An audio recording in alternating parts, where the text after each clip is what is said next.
আমি বিয়ে পড়াতে পারি বাবা জান। তুমি বলো কবুল কবুল কবুল কবুল কবুল কবুল কবুল। এবারে কাগজে সাইন করে দাও। বাহ, সুন্দর বিয়ে হয়ে গেল। যাও যাও, এবার সবাইকে সালাম দাও।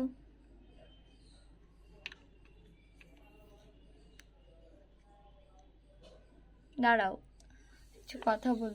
বাবা, তুমি আমার মেয়েকে ভালো করে রেখো, হ্যাঁ? মা, মা, না, মা। এরা কারা, এরা কারা, এরা কারা? তো বলতেই ভুলে গিয়েছিলাম। তুমি তো ইউনিভার্সিটিতে ছিলে। ওই তোমার এই ঢাকায় ইউনিভার্সিটিতে ছিলে। ইউনিভার্সিটি, মা, ইউনিভার্সিটি। আপনি জানেন না নাকি? জানি তো। আচ্ছা, তোমার বড় ভাইয়ের বিয়ে দিয়েছে। হ্যাঁ, তোর ভাইকে একটু বোঝা না। আচ্ছা দেখ, মাসুম কিছু মনে করিস না। ও মা, ও মা, আল্লাহ, আমি আবার কি বললাম যে আমি এবার কিছু মনে করবো? আম্মা, আপনিও না। উফ মা, উফ মা, তুমি পারো বটে। তুমি একটু চুপ থাকো তো মা। হ্যাঁ মা, আপনি একটু চুপ থাকেন তো। আম্মা, আপনি খালি কথা বলেন।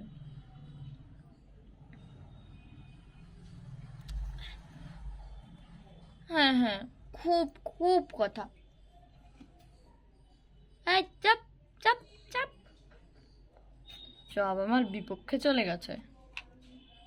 তো তোমাকে, তোমার কথাই আমি বুঝতে পারবো না।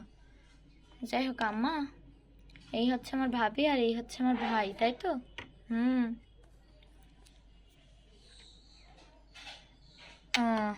তা আমি একটু ঘরে গিয়ে রেস্ট করি, বুঝলেন? অনেকটা পথ এসছি তো, ঢাকার থেকে সাতক্ষীরায়। বাবা, একটু কম পড়তি। আচ্ছা, এটা কি তোমার শ্বশুর বাড়ি? বলো তো। হ্যাঁ। না, এটা তোমার শ্বশুর বাড়ি না, তোমার শ্বশুর বাড়ি হচ্ছে ইন্ডিয়ায়। ইন্ডিয়ায়? আমি মনে হয় ছোটবেলায় গেছি, যাইনি আমি জানি না। আমি কখনো ইন্ডিয়ায় যাইনি মনে হয়। কে জানে, আমারও মনে পড়তেছে না। যাই হোক, হীরার আব্বা তো বাইসা নেই, তাই আমি তোমাদের হাতে ওটা তুলে দিলাম। আমি আর আসতে পারবো কিনা তো জানি না। ওর আব্বা হলে আসতো কোন। আরে কি বলেন আপনি? তাই কি, আপনিও তো আমাদের আপনজন। কালকে কিন্তু শাদি আছে। আচ্ছা আপা, আসবো কোনি।